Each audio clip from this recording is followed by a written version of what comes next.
벌써 11월 달이에요. 그렇죠? 네, 되게 빨라요. 이제 2달만 지나면 또 한 해가 금방 마무리됩니다. 시작한 지가 얼마 되지 않는데 이제 한 해가 마무리됐습니다. 이제 마무리되는 뒤 2달 좀 바라보면서 이제 다른 본문을 좀 강의하기 전에 제가 여러분과 좀 나누고 싶은 마음이 생겨서 오늘 이 본문을 좀 가지고 왔습니다.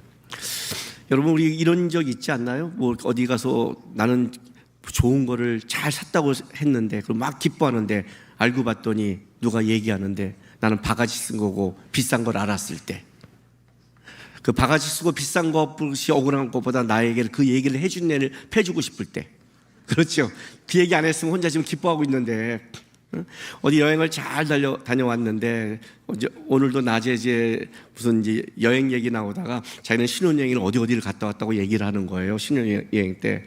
근데 이제 이쪽에서 같이 유럽을 갔다 왔는데 500만 원 이상 차이가 나는 거예요. 순간 그걸 알아는 순간에 나는 돈을 뿌렸나? 여태까지 즐거웠는데.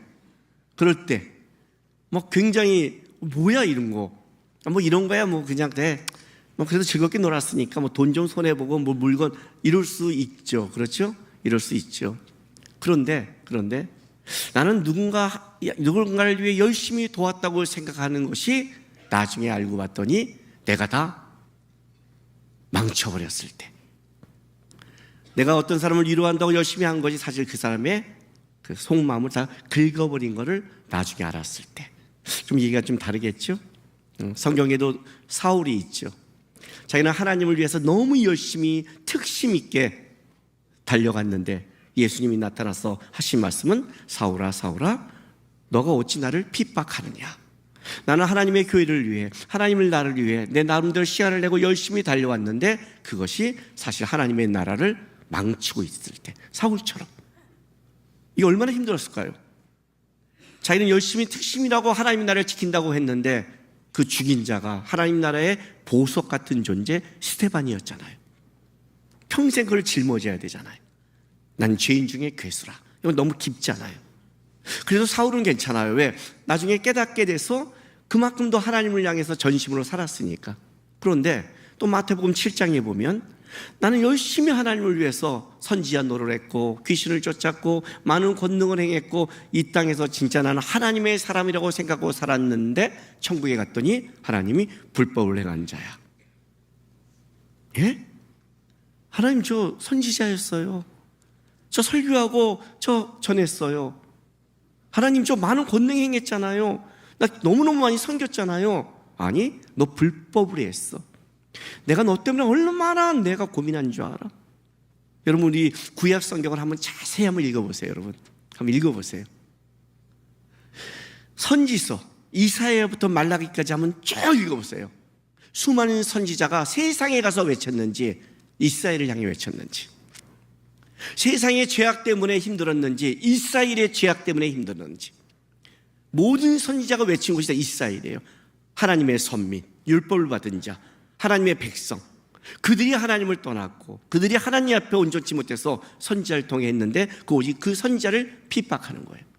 하나님이 진짜 근심하고 진짜 한 자가 진짜 세상이었는가 이스라엘이었는가? 오늘 하나님이 진짜 근심하는 게, 하나님이 세상이 어떻게 될지 모르겠어요. 세상이 왜 그런지 모르겠어요. 세상이 막 진짜 요즘 무섭잖아요. 그죠? 나가는 게 무섭지 않아요? 뉴스 보면 막 칼로 막 하고, 진짜 식당에서 누가 말을 걸면 조용하고 눈도 마주치지 말아야지. 진짜 이건 제정신이 아닌 사람들이 있는 거예요. 그럴 때 우리는 세상을 염려할 때 하나님은 야, 세상이 아니라 너희다. 저도 실제 이런 상담을 한 적이 있어요. 아는 친한 집사님께서 이제 요즘 중고등 애들 무섭잖아요. 특히 중학생 무섭잖아요. 북한에서 이 땅에 내려오지 않는 가장 큰 이유가 중학생 때문에 안 내려온대요. 걔네가 물불 안 가리고 싸우면 무서워서. 무서운 애들이란 말이에요. 전화 와서 저한테 막 이제 우리 아이가 학교를 가는데 어쩌고 저쩌고 하는데 계속 학교가 이그래요, 학원이 그래요, 세상이 이래요, 막 하도 그러길래 제가 이제 조용히 넘어가야 되는데 그때 제가 좀 이렇게 탁 안 좋았는지, 지사님 그냥 지사님 아이나 잘 키우세요. 예? 모든 사람이 자기 아이 잘 키우면 모든 가정이 온전하면 사회는 온전하잖아요. 우리는 다 자기는 괜찮은 줄 알고 사회가 그렇고 주변이 그렇고 그렇게 얘기했는데 실상 알고 봤더니 내가 그 주범이었을 때 어떠실 것 같아요? 이 마태복음 7장은 되게 무서운 얘기예요. 왜냐하면 천국에서 돌이킬 수 없잖아요. 사울은 돌이킬 수 있는 시간이 있었지만 시간의 무서움, 여러분 잘 들으세요. 우리 청소년들, 시간은 굉장히 무서워요. 나도 한때 머리카락 되게 많았어요. 휘날렸어요. 여기까지 길었어요. 뒤에서 보면 여자인 줄 알았어요. 그렇게 안 보이죠? 그랬어요. 그때는 날씬했어요. 허리가 25인치. 날씬했어요. 시간이 무서워요. 나도 어느 순간 시간이 막 가면서 그 시간 가면서 내 머리도 막 날아가는 줄을 나중에 알았어요. 돌이킬 수 없어요. 시간의 무서움.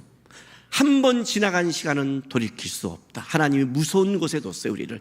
시간 속에 뒀다는 건 무서워요. 돌이킬 수 없다는 거예요. 그러니까 하나님 나라 가기 전까지가 우리에게 지금이 은혜의 때요, 지금이 구원의 때라는 거예요. 그럼 어떻게 되는 거? 어떻게 사는 것이 옳게 바르게 사는 것인가? 내가 이제 이걸 왜 고민했냐면, 얼마 전에 제가 동남아에 선교사님 때문에 갔다 왔어요. 갔다 오는데, 갈 때는 이 구멍이 땄는데 올 때 내가 몸이 그래서 마일지로 이제 비즈니스를 끊었어요. 그 비수기 때 마일지는 좀 싸기 때문에 끊어서 타서 딱 오는데 메인 뒷자리에 앉았어요. 메인 뒷자리에. 왜 자석 메인 뒷자리에 앉냐면 중간에 앉을 때 가끔 저한테 와서 알아보고 인사하는 분들이 있어요. 인사할 때 제가 제일 당황한 게 뭐냐면 한참 영화를 보는데 막 사람을 막 패고 있는, 내가 그런 게 아니라 그런 장면이 나올 때가 있잖아요. 꼭 그때 와서 목사님 하고 날 인사하면서 내 아이패드를 쳐다보는 거예요. 그건 저도 당황해요. 그럴 때가 있어. 맨 뒷자리에 앉으면 저기서 올 거 아니에요. 웃어야 때 탁 덮을 수 있잖아요. 나도 이제 머리를 좀 쓰기 시작한 거예요. 근데 비즈니스니까 그래도 좀 낫잖아요. 맨 뒷자리에 앉는데 뭐 몇 차석 안 되니까 딱 앉았는데 그 옆에 누가 옆에 앉았냐면 진짜 남자인데 생긴 것도 무섭게 생기고 이렇게 생긴 거예요. 그 사람은 비즈니스를 타야 돼요. 그 사람 비즈니스 안 타면 그 자체가 안 되는 거예요. 근데 딱 앉으려는데 비즈니스는 넓잖아요. 넓은데 이 중간에 넓잖아요. 이 중간까지 턱 이러고 있는 거예요. 그래서 쫄아서 이렇게 앉았죠. 뭐 제가 어떻게 하겠어요, 목사인데. 그리고 여기 앉아도 넓으니까 앉아 있는 거예요. 끼고 뭐 보면서 딱 이렇게 있는 거예요. 그 이제 비즈니스는 이제 식사를 정해야 돼요. 스튜디오스 가서 주고 와요. 옆에 딱 주고 와도 딱 놔둬요. 근데 이제 시간 돼서 와서 뭐 드시겠어요? 했더니 네? 예? 뭐 드세요? 안 봤어요. 예, 빨리 나중에 말씀해 주세요. 그런 거예요. 그때 이제 보는 거예요. 난 미리 봤죠, 다. 그게 뭘 어렵다고, 속으로만. 그냥 정하더니 또 하더니 자는 거예요. 잤는데 비행기가 쭉 오다 보면 여러분 시간 되면 깨우는 거 알죠? 왔는데 스튜디오스가 못 깨우는 거예요. 이 사람의 태도와 이게 진짜 점령이 스튜디오스가 못 깨우고 다른 사람 다 깨우는데 이 사람만 못 깨워요. 그래도 이제 절점 내릴 때가 되니까 안 되잖아요. 스튜디오스가 3명이 오는 거예요. 혹시 이 사람들이 할까봐 무서워. 이들도 눈빛이 3명이어서 지금 일어나셔야 됩니다. 인상 팍 써니 그때 사는데 하여튼 내가 꾹 참았어요. 그 나가면서 걸어가는데 어떤 생각이 들면 내가 성경 말씀이 생각났어요. 창세기 6장이 하나님의 아들들이 세상의 딸들을 사랑하더니 그들이 육신이 됩니다. 저거는 요만큼만 생각하면 저렇게 행동할 수 없는 거 너무 많은 거예요. 사람으로서 요만큼만 생각한다면 태도와 이것이 절대 나오지 말아야 될, 진짜 요만큼도 생각하지 않는 거예요. 자기의 본능에 따라 하고 싶은 대로 그냥 말하고 인상 쓰고 행하는 게 나가는 거예요. 저게 사람일까? 전 사람의 탈을 쓴 짐승인데, 육신인데 걸어 나가는데도 그러는 거예요. 자기 거 보면서 그냥 앞에 누군지 부닥치면 앞에 인생 무서워 피해요. 왜? 등치가 이러니까 봐야 될 거 아니에요. 봐야 될 거 아니야. 걸어가면 등치는 이래갖고. 근데 그걸 보면서 이렇게 된 거예요. 와, 사람의 탈을 쓴 진짜 저거는 짐승이 육신밖에 없구나 라를 딱 보면서 성경 말씀을 생각하면서 이런 생각이 드는 거예요. 하나님 보시기에 우리 영은 어떨까? 내가 볼 때 인간으로서 보는 게 있지만 하나님은 좀 더 우리의 본능적이고 깊은 걸 보시잖아요. 그죠? 하나님 보시기에 나는 똑같은 짐승인가? 은혜를 모르는, 은혜를 줘도 은혜를 모르는 짐승인가? 아니면 은혜를 아는 자인가? 그 생각을 하기 시작했어요. 나는 하나님 앞에 찬양하고 예배한다면서 실상은 중요한 순간에 저 사람처럼 아무 생각 없이 살지는 않지만 내가 좋을 때는 그렇지만 내가 쉴 때, 내가 원할 때, 내가 바랄 때, 내가 어떤 걸 요구할 때는 나도 그때는 내 것밖에 바라보지 않는 그런 존재는 아닌가? 그 생각을 하는 거예요.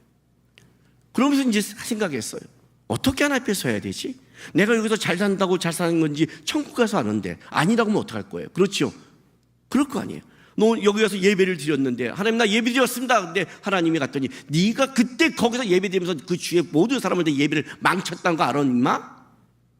그럼 얼마나 끔찍하겠어요. 내가 간 그 자리는 다 다른 사람에게 마음을 뺏었고 사단짓을 했다면 얼마나 끔찍하겠어요. 그렇죠?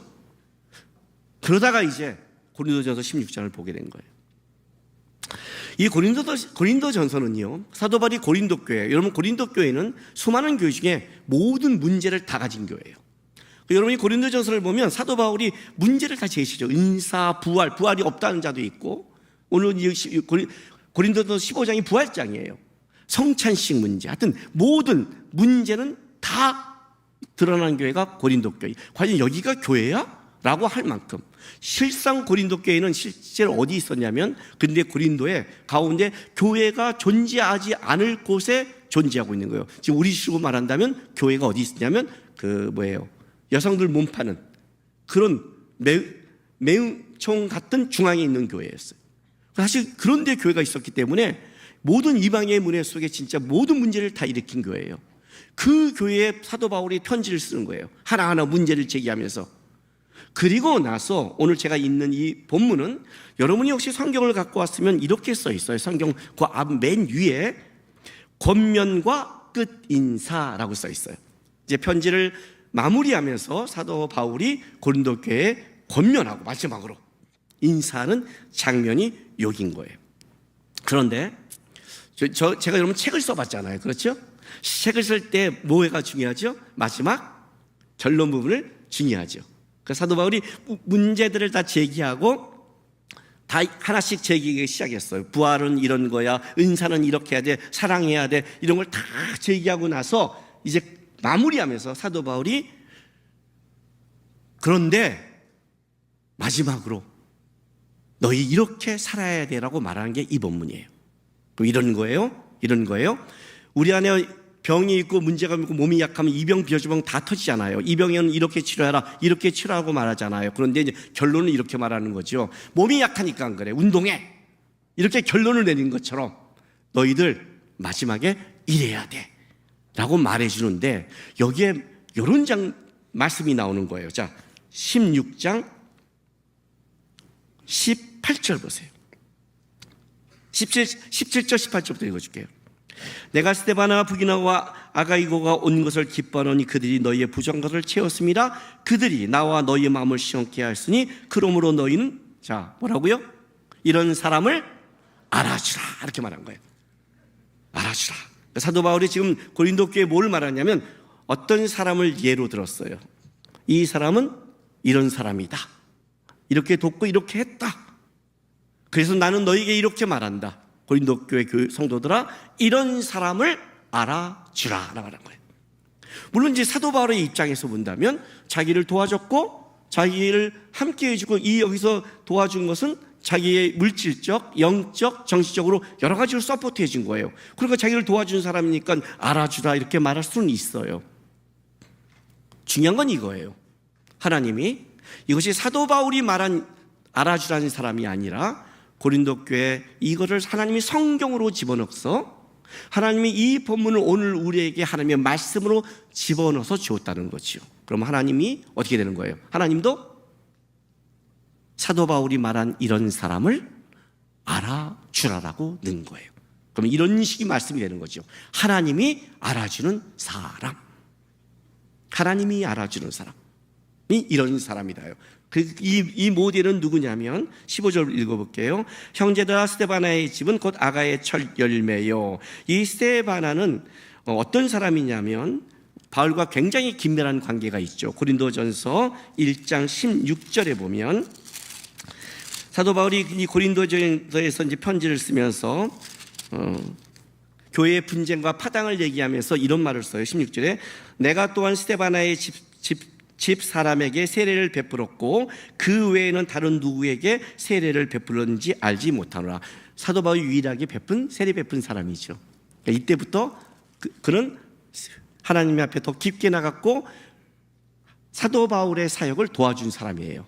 모델이 되는 사람이란 말이에요. 이 스데바나의 집은 곧 아가의 첫 열매 15절 또 성도 섬기기로 작정한 줄을 너희가 아는지라 내가 너희를 권하노니 그래요. 성도 섬기기로 작정한 집. 어떤 것인지 했는지 모르겠지만 어쨌든 이제 일단은 사도 바울이 모델로 삼는 사람이란 말이죠. 이 사람은 이런 사람이야. 성도 섬기기로 작정한 사람이야. 이 같은 사람들 16절 이 같은 사람들과 또 함께 일하며 수고하는 모든 사람에게 순종하라. 그죠? 이런 사람과 너희는 함께 해야 돼. 이런 사람에게 순종해. 좀 굉장히 사도 바울이 인정한 사람이죠. 그죠? 그리고 이런 사람이 바로 나와 너희의 마음을 시원케 했으니 어떡하라? 이런 사람을 알아주라는 거예요. 그러면 하나님이 이렇게 말하는 거예요. 고린도 교회 그 수많은 교회 중에 모델로 삼은 사람을 해준 거죠. 그렇죠? 예. 그럼 이런 사람이 되면 하나님이 알아주겠죠. 그죠? 이런 사람으로 살려고 애쓰면 적어도 천국에 가면 하나님이 야 너의 삶은 꽝이었어가 아니라 너의 삶은 내가 그래도 알아줄 만한 게 있었어 라는 인정받는 사람이겠죠. 그죠? 예, 뭐 이런 사람이 돼야 되는데 이런 사람이 되기 위해 사도 바울이 고린도께 먼저 이야기한 게 있어요. 여러분 하나님의 사람은 또 필요한 사람은 그냥 되지 않죠. 얼마 전에 제가 아주 재능이 있는 진짜 재능이 있는 우리 어떤 청년과 상담을 하게 됐어요. 얘는 재능이 보통 있는 게 아니에요. 그냥 내가 말하는 재능이 아니라 걔가 갖고 있는 실력은 세계의 몇 군데서 인정받은 애예요. 인정받은 말하면 여러분 다 알만한 인정을 받은 재능이에요. 난 얘가 나중에 뭔가 할 수 있는 애라고 믿고 있어요. 워낙 실력이 뛰어난 애니까. 근데 지금 그거를 풀어내지 못하고 고민하고 있는 거예요. 근데 나한테 와서 이렇게 말을 해요. 목사님 제가 어떻게 해야 될지 얘기 나다가 제가 이렇게 말했어요. 너는 재능은 있는데 실력이 없어 그랬어요.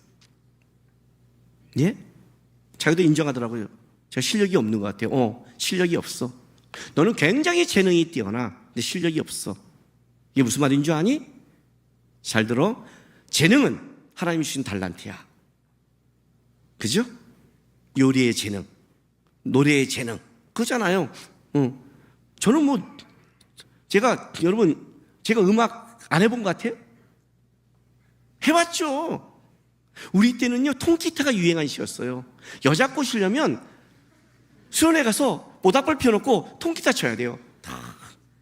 긴 밤지 세우고 그러면 여자들이 막 드릉드릉 치면 와 그래요. 근데 나는 못 쳐. 그래서 제가 연구를 했어요. 제 동생이 클래식 기타가 대가거든요. 프로로 전향을 안 하는 아주 대가예요. 걔한테 기타를 배웠어요. 로망스를 배웠죠. 따라라리라라리라라 배우는 거예요. 그래서 하나를 잘 치면 이제 멋있잖아요. 그냥 모닥불 피워놓고 조용히 앉아서 따라라리라라 하면 여자 꼬시기 위해서 하나는 배워놓으면 멋있잖아요. 근데 문제가 뭔지 아세요? 그 당시에는 이게 이 기타 맞추는 이거 있잖아요. 그게 없을 때예요. 동생이 없으면 음이 틀린데 못 맞춰요. 따라라 틱탁탁 이건 들려요. 틱탁탁 틱탁탁 칠 수가 없어. 나는 못 맞춰. 하다 안 되고 어떻게 하는지 아세요? 나는 재능이 없어. 집어 던졌어요. 재능 없어. 난 음악 재능 없어. 어떻게 먹고 살아야 되지? 음악 안 해. 저는 그냥 내가 재능 없는 걸 그때그때 다 버렸어요. 내가 재능 있는 게 뭔가를 뽑았어요. 우리 청소년들 잘 들어주세요. 내가 뭘 하고 싶은가? 자기가 하고 싶은 걸 하면 안 돼요. 자기가 하고 싶은 거는 취미생활 해야 돼요. 진짜 하는 거는 재능이 있는 걸 해야 돼요. 먹고 사는 문제는 재능의 문제예요. 주신 재능을 극대화시켜야 돼요. 이것이 히브리인들의 개념이에요. 히브리인들의 천재는, 우리나라 천재는 공부 잘하는 애가 천재지만 히브리인의 천재는 하나님의 주신 재능을 극대화시킨 자. 이게 히브리 개념이에요. 나는 하나님의 음악의 노래를 줬어. 그걸 극대화시킨 자가 천재고, 그림은 자 그림, 장사 잘하는 애는 장사를 잘하는 게 천재예요. 우리는 공부죠. 그러니 뭘 해야 되느냐? 잘하는 거를 극대화시켜서 그걸로 먹고 살고, 하고 싶은 거는 취미생활을 해야 돼요.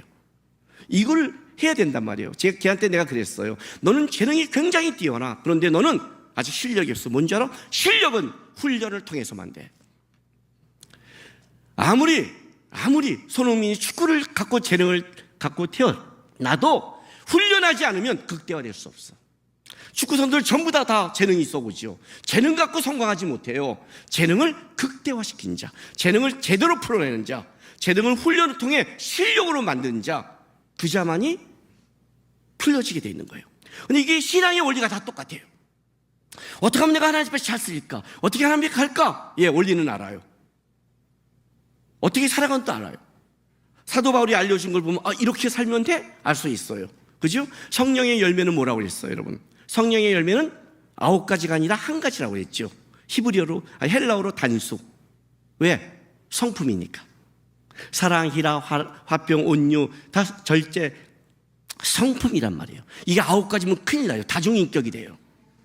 성령의 열매를 맺을수록 성령의 열매는 1가지인데 1가지 열매 9가지 맛이 나는 거예요.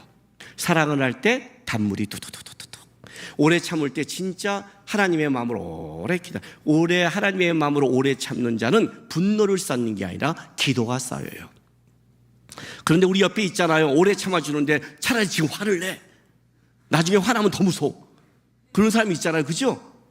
그런 사람이 있다. 성품이란 말이에요. 성품. 그러니까 들었어요? 예수의 마음을 본받는 자. 너희 안에 이 마음을 품어라. 곧 그리스도 예수의 마음이니.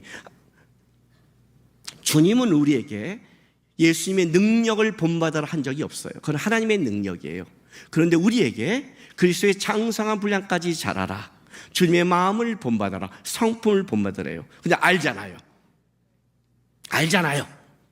근데 인내할 때 인내하지 못하잖아요. 사랑할 때 사랑하지 못하잖아요.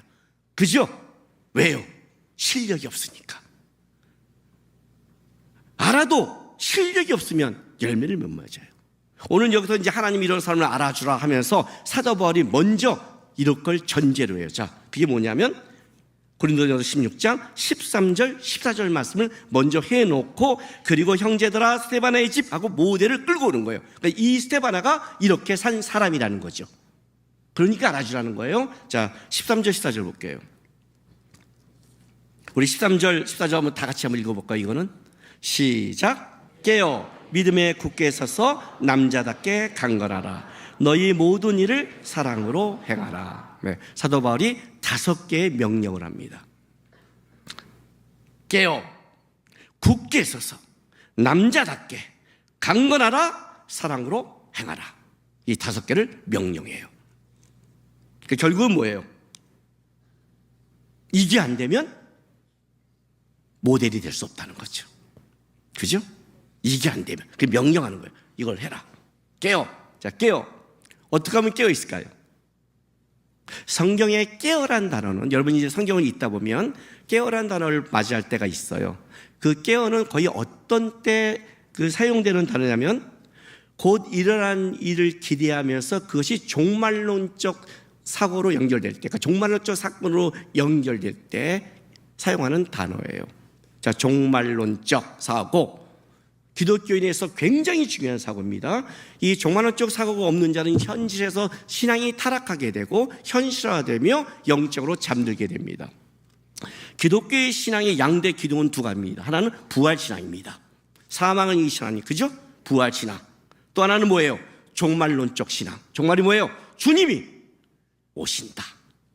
그죠? 그런데 종말론적이란 건 이런 거예요. 주님이 오신다를 말하는 게 아니에요, 여러분. 자, 보세요. 주님이 오셨다가 끝나는 게 아니라 주님이 오시면 뭘 하죠? 이 땅을 심판하세요. 이 땅을 심판하고 그리고 영원한 나라를 시작해요. 근데 이 땅을 심판할 때 그 심판은 이 땅의 가치가 아니라 하나님의 나라의 기준의 가치로 심판하시는 거예요. 그래서 우리에게 먼저 하나님의 나라의 기준을 갖추었죠. 그렇죠? 여기에 이제 이 법이 있는 거예요. 기준이. 하나님이 오시는 거예요. 종말로 쫓기는 이거예요. 우리가 살아가는 인생은 언젠간 주님이 오셔서 심판하실 것이다. 그리고 그 심판에는 영원한 나라가 있을 것이다. 그러면 나는 여기 살고 있지만 하나님이 심판하실 그 영원한 나라에서 이 가치를 일로 가져와서 여기서부터 나는 이 가치로 살아가는 것을 종말론적 신앙이라 하는 거예요. 너는 왜 그렇게 살아? 나 주님 앞에 설 날을 알기 때문에. 너는 왜 그렇게 손해보잖아? 아니, 손해 아니야. 지금은 손해지만 나중에는 이익이야.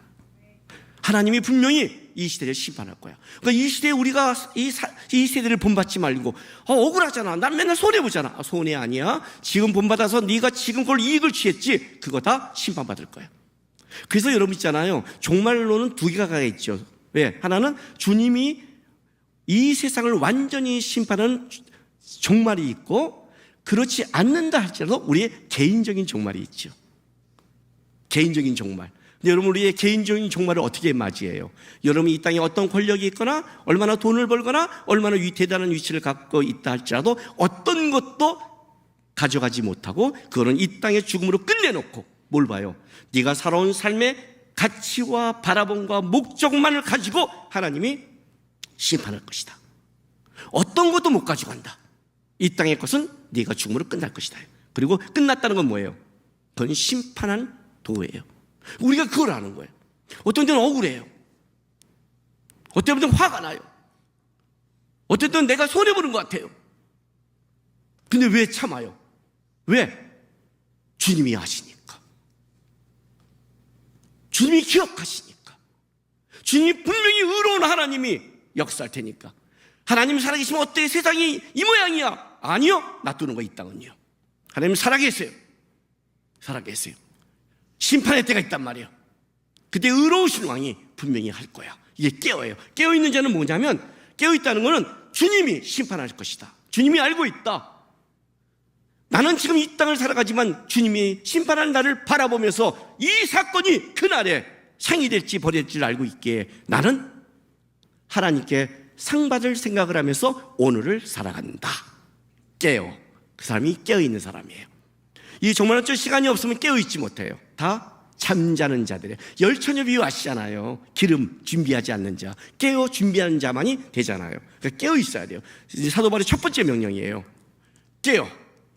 어떤 일을 할 때 항상 주님이 이 땅에 오신 심판은 주님의 나라와 가치와 영원한 나라의 가치를 기억하고 해라. 그래야 너가 깨어있다. 그 다음에 두 번째 명령을 이렇게 해요. 믿음에 굳게 서서. 자, 믿음을 좀 빼고 굳게 서서. 굳게 서서. 확고하다. 흔들림이 없다예요. 근데 어디에 너가 확고히 서야 되느냐? 너가 어디에 흔들림이 없으냐? 어디에? 믿음에. 자, 믿음이 뭘까요? 믿음은 이거예요. 이방 종교의 믿음은 이거예요. 자기의 확신과 신념이에요. 믿습니다. 자기의 신념. 기독교는 그게 아니에요. 우리 아이들이 전화를 했어요. 아빠, 집에 오실 때 맛있는 빵 좀 사오실래요? 사갈게. 믿습니다. 오케이. 5분 있다 전화 왔어요. 아빠, 빵 사오실 거죠? 사가. 믿습니다. 믿어? 또 5분 있다 전화 와요. 아빠, 빵 사오죠? 그래, 사간다. 믿습니다. 믿어. 또 5분 있다. 아빠, 왜? 빵 사가. 믿어요. 믿어. 5분 있다. 아빠, 왜 새끼야? 한 번만 전화하면 빵이고 나발을 넌 오늘 죽을 줄 알아. 자, 믿는 거예요, 안 믿는 거예요? 안 믿는 거죠. 안 믿는 거죠? 우리 큰애가 초등학교 1학년 때예요. 8살 때. 근데 내가 집에서 일을 할 때예요. 아빠가 오랜만에 집에 있으니까 노트북에 이제 그때 TV가 없었어요. 우리 집에 노트북이 있으니까 아빠 저희 만화가 보여주면 안 돼요? 그래요. 제가 보여줄게. 근데 아빠가 지금 작업할 게 있어. 1시간만 좀 기다려. 알았습니다. 근데 얘가 이제 1시간이 길잖아요. 8살이 어디 또 있다가 20분 있다가 아빠 아직 아직 좀 더 있어요. 그거 보여주는 거죠? 또 이제 20분 있더니 아빠 꼭 보여주죠. 그랬더니 우리 둘째가 6살인데 그 당시에 딱 옆에서 주머니에 손 하나 꼴고 이렇게 짝다리 짚고 하는 말이, 형, 걱정하지 마. 아빠 보여줘. 아빠가 그런 약속도 안 지면 그게 목사로서 자격이 있겠어? 내가 나 이거 안 보여주면 목사 아니구나. 우리 아이들이 나를 목사로 인정하지 않겠구나. 평생 이걸 보여줘야 내가 목사가 되는구나. 그러면서 야 이씨, 내가 목사가 지금 네 만화가 보여줌으로 딴 줄 알아 이 새끼가 지금. 그랬더니 그 말을 들었는데 우리 첫째가, 다른 때는 내가 하는데 목사로서 자격이 있겠어? 하더니 첫째가 거기에 제가 안정하는 거예요. 왜? 이거 안 보여주면 우리 아빠 목사 아니잖아요. 그래도 얘가 목사는 보여준다고 생각하는 거예요. 아빠는 안 보여줄 수 있어도. 아빠와 목사는 다르잖아요. 그죠? 아빠는 개인적 관계고 목사는 하나님이 세우신 관계니까 목사로 자격이 있겠어? 그랬더니 맞아. 그리고 돌아갔어요. 안심하게. 이게 무슨 말인지 알아요? 세상 종교는 믿습니다를 강조하니까 자기 확신, 자기 정성, 자기 열심히 가요. 기독교의 믿음은요, 그걸 말하는 게 아니에요. 하나님을 아는 거예요. 하나님을 아는 것. 그래서 믿음의 양만큼 하나님을 아는 양이요, 그것이 헌신의 양이 되는 거예요. 아니까.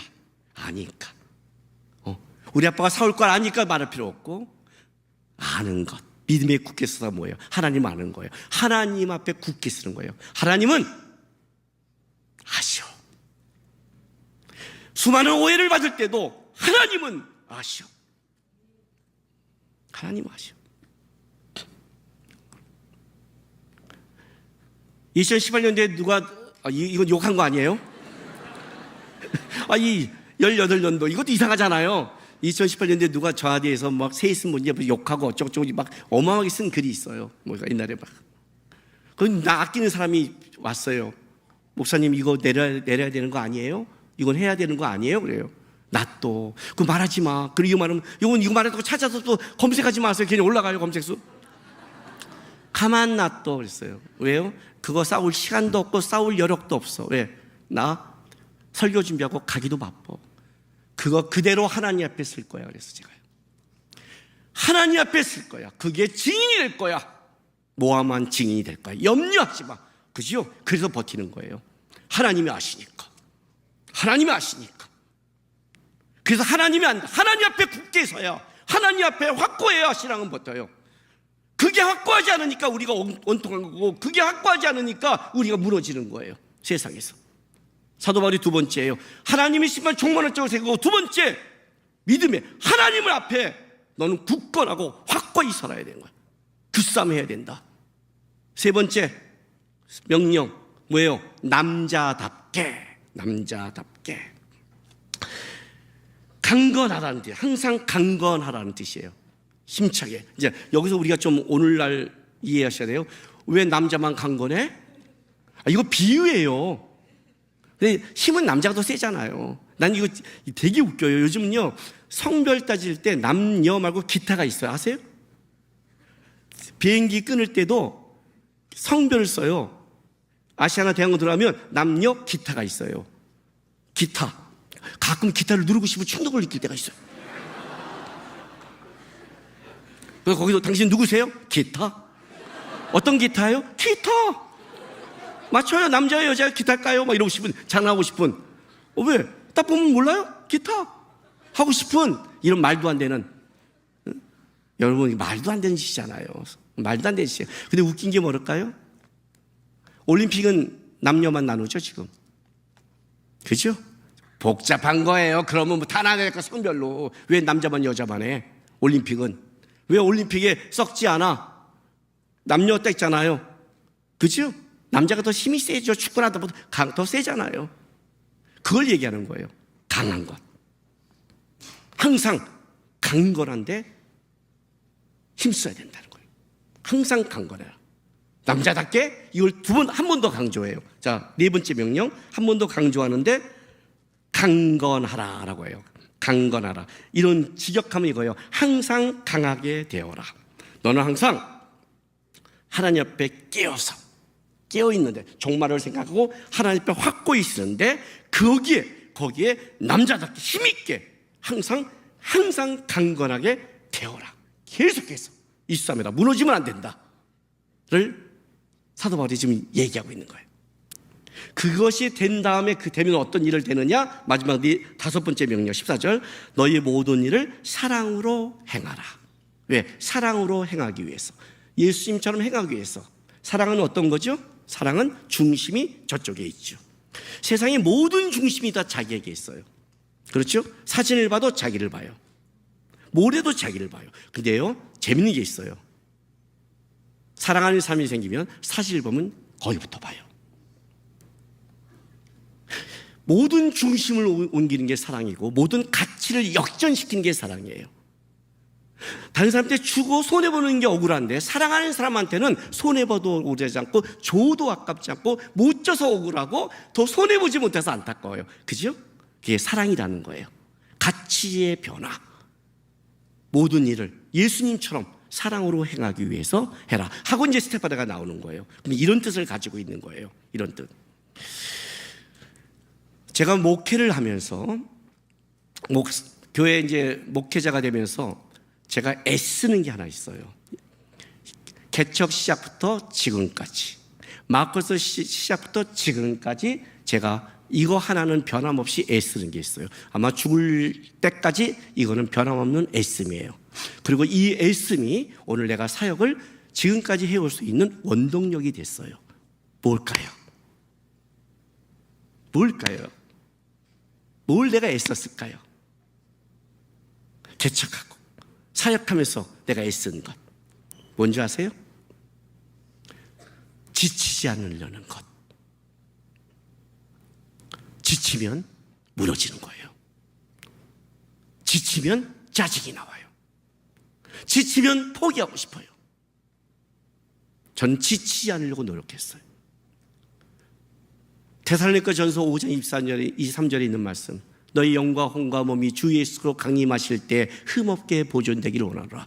영과 혼과 몸. 그래서 제가 어떤 걸 한 줄 알아요? 영이 강건하려면 말씀, 찬양, 예배. 혼이 강건하려면 좋은 취미, 좋은 사람 만나는 거. 이해가 돼요?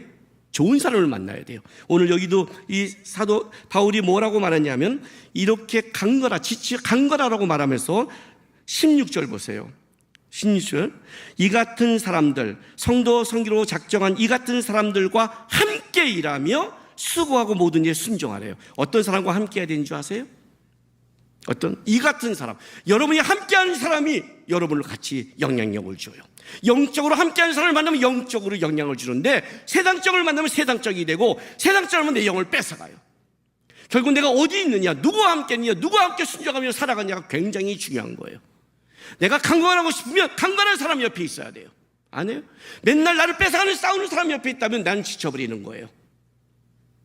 어떤 사람 굉장히 중요한 거예요. 정신적인 거. 그래서 귀신 영화 보지 말라는 거예요, 제가요. 무섭냐 무슨 아니에요. 어떤 취미가 간 거에 따라 정신이 맑아지고 깨끗해지는 거예요. 그리스도인의 시간은 두 가지밖에 없잖아요. 준비하는 시간과 쓰이는 시간. 준비하는 시간을 준비하지 않고 낭비해버리면, 준비가 아니라 낭비라면 쓰임받지 못하는 거예요. 준비냐 낭비냐는 굉장히 달라요. 정신적인 것도 이것이 잘 좋은 거면 준비가 되지만, 이것을 뺏어가면 낭비가 돼요. 낭비가 되면 더 힘을 뺏어가요. 그럼 무너지는 거예요. 저는 지치지 않으려고 굉장히 노래요. 운동 왜 할까요? 그건 몸이에요. 몸. 영과 혼과 몸이니까. 몸은 해야 되잖아요. 몸이 무너지면 영도 무너지잖아요. 이 세 가지가 강건해야 된단 말이에요. 우리는 이 세 가지가. 지금 사도 바울이 이렇게 하는 거예요. 너가 깨어서 하나님 나라에 오실 날 예수 앞에, 하나님의 살아계신 앞에 확고하고 부동하게 남자답게 어떤 싸움이라도 견디고 계속 강건하게 되면서 사랑으로 행하라. 그렇게 행하야만이 너가 하나님이 알아주는 그 일을 감당할 수 있다. 너의 영과 혼과 몸이 지치지 않아야 된다. 알아요? 마커스 예배 왜 나와요? 영적인 거예요, 여러분. 지치지 않아야 돼요. 영이 지치면 안 돼요. 그죠? 좋은 정신을 가져야 돼요. 좋은 정신을 가지고 말했죠. 좋은 사람을 만나세요. 좋은 취미생활을 하세요. 어떤 사람과 함께하냐가 굉장히 중요해요. 어떤 사람과 함께하냐가. 저는 영적으로 좋은 사람들이 옆에 있어요. 그리고 그들과 나누면 내 안에 영적인 교통이 일어나요. 그럼 내 안에 어떤 일을 벌일까요? 여기서 좋은 사람을 만나면 그냥 회복되는 게 아니라 이 안에서 파워가 일어나기 시작했어요. 파워가. 그게 오늘 마지막 결론의 부분이에요. 보세요. 16장 18절 19절 보세요. 드디어 그들이 나와 너희의 마음을 시원하게 하였으니 그러므로 너희는 이런 사람을 알아주래요. 자, 어떤 사람 알아줘요? 나와 너희의 마음을 시원하게 한 사람. 이 시원하게가 뭘까? 도대체 선풍기 틀어주는 거예요? 뭘까 도대체? 어떻게 하면 시원해질까 내가? 어떻게? 돈 주면 시원하죠, 그죠? 마태복음 11장 28절 해서 30절, 너무나 유명한 말씀이죠. 자, 수고하고 무거운 짐진 자들아 다 내게로 오라. 내가 너희를 쉬게 하리라. 나는 마음이 온유하고 겸손하니 나의 멍에를 베고 내게 배우라. 그러면 너희의 마음이 쉼을 얻으리니 이는 내 멍에는 쉽고 내 짐은 가벼움이라 하시니라 했어요. 네, 29절 말씀. 나는 마음이 온유하고 겸손하니 나의 멍에를 메고 내게 배우라. 그러면 너희의 마음의 쉼, 이 쉼이 지금 고린도전서의 시원케와 같은 단어예요. 이렇게 되는 거죠. 나의 마음이 온유하고 겸손하니 나의 멍에를 메고 내게 배우라. 그러면 너희의 마음이 시원케 되리니 이는 내 멍에는 쉽고 가벼움이라. 지금 이렇게 말하는 거예요. 세상의 수가 어려고 짐진 자들아 어떻게 하면 너 나와 함께 나의 마음을 배워라. 나와. 그렇게 가면 네 마음에 원통함과 억울함으로 묶이는 게 아니라 어떻게 돼요? 예수의 마음 앞에 시원케 되는 거예요. 시원케 돼. 주님 아시지? 주님 나 이끌어 가시지? 나 복 받지? 시원케 되니까 쉼이 되는 거예요. 쉼. 다른 말로 할게요. 나는 어떤 사람이 살아가고 도움을 구할 때 나는 그 사람 옆에 부담스러운 존재인가? 시험의 도구인가? 아니면 뭐예요? 시원케 해지는 자인가? 쉼을 줄 수 있는 자인가? 하나님 어떤 사람을 알아줘요? 누군가에게 쉼을 줄 수 있는 자. 난 그런 자 알아준다. 예수께서 우리에게 쉼을 주러 오셨잖아요. 예수께서 우리의 죄악을 해결해 주셨잖아요. 주님이 이 땅에 위대한 업적을 쌓는 걸 좋아하는 게 아니에요, 여러분. 자기의 업적을 위해서 다른 사람을 수단으로 삼는 거 주님 좋아하지 않아요. 주님 어떤 사람을 좋아하는 줄 아세요? 누군가에게 쉼을 줄 수 있는 사람. 누군가가 묶여있을 때 그때 하나님의 은혜와 하나님을 보여줘서 그 삶 속에 하나님이 살아계시구나 하고 시원케 하시는. 그래, 지금은 억울하지만 주님이 아셔. 주님이 복 주실 거야. 주님이 함께 할 거야. 그거를 알려줘서 마음을 풀어주는 시원케 한 사람, 나는 그런 사람을 알아준다는 거예요. 여러분 어떤 천국에 가면 적어도 여러분이 하나님 앞에 이런 상은 좀 받으셔야 돼요. 천국에 가면 난 모두가 다 부끄러울 거라고 생각을 해요. 우리가 어떻게 하나님 앞에 당당하겠어요? 그렇죠? 우리가 다 은혜로 왔는데 아무리 해봤자 우리가 하나님 앞에 한 열심보다 하나님 앞에 지은 죄가 더 많을 텐데, 그럴 때 하나님 죄송해요 할 때 그때 내 옆에 누군가가 와서 내 손을 딱 잡아주고 이렇게 한마디 해준다면, 주님 저는요 제 시대 가운데 이 사람이 제 옆에 있어서 쉼을 얻었습니다. 제가 주님의 은혜를 얻었습니다. 주님, 저는 그래서 이 사람 편을 들고 싶습니다 라고 말한다면 그 사람은 그래서 하나님이 알아줄 사람이 아닐까요? 내가 살아가는 데 있어서 나만을 위하고 나만을 자랑하는 자가 아니라 적어도 내 존재가 누군가에게는 하나님의 은혜를 흘려보낸 사람이었다면 적어도 그런 사람은 하나님이 더 가치 있게 여기지 않을까? 여러분의 가정에서, 여러분의 친구에서, 여러분이 만나는 모든 사람 속에서 억울할 수도 있고 힘들 수도 있을지 모르겠지만 그때 하나님이 이렇게 말하는 거예요. 그때 억울할 때 하나님의 심판을 기억해라. 하나님 앞에 다시 서라. 다시 어림없고 남자답게 강건해라. 그리고 어떻게 한다? 사랑으로 해줘라. 쉼을 줘라. 시원케 하라. 내가 너를 알아줄게. 그래 저는 오늘 이 말씀 보면서 이런 생각이 들었어요. 내가 이렇게 살면 우리 예수님 마음도 시원하겠구나. 다 자기만을 위해서고 억울하다고 주 앞에 기도하는 그 세상 속에 주님 힘들고 억울하고 벅차지만 다시 주님, 나 주님 오시리라 기대하고 주님 앞에 서서 다시 한번 강건하게 일어나서 한번 해보겠습니다.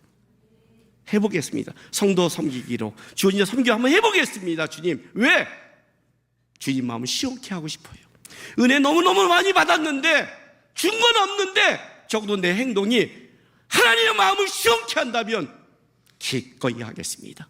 주님도 그런 성도를 보면 마음이 시원케 되라고 저는 믿습니다. 나만 생각하지 말고 하나님이 알아주는 사람, 그가 존재함으로 누군가를 시원케 두고 주님도 마음이 너가 존재함으로 내가 마음이 시원하다고 말하는 그런 한 해의 마무리를 하시기를, 그리고 그런 인생을 살아가도록 준비하고 살아가기를 주님의 이름으로 바랍니다. 기도하겠습니다. 이렇게 기도했으면 좋겠습니다. 주님, 받은 게 너무 많습니다. 근데 또 받으려고만 기도합니다. 우리는 이제는 주님 오시길 바라보면서 주님 앞에 서서 주님의 마음을 시원케 하는 성도 되기 원합니다. 주님의 마음을 시원케 하고 싶습니다. 적어도 주님께서 나를 볼 때 너 때문에 내가 한번 기뻤다라고 외치는 삶을 살아내게 도와달라고 이 시간 다 같이 주여 한번 외치면서 기도하며 나가겠습니다. 주여, 할렐루야. 아버지 하나님 감사합니다. 주님, 우리 위에 이 땅에 오신 주님, 우리를 자유케 하신 주님, 우리를 시원케 하신 주님, 하나님 너무나 감사합니다. 우리는 받은 은혜가 너무 많고 우리는 이 땅에 받을 더 은혜도 너무너무 기대하고 살아가고 있습니다.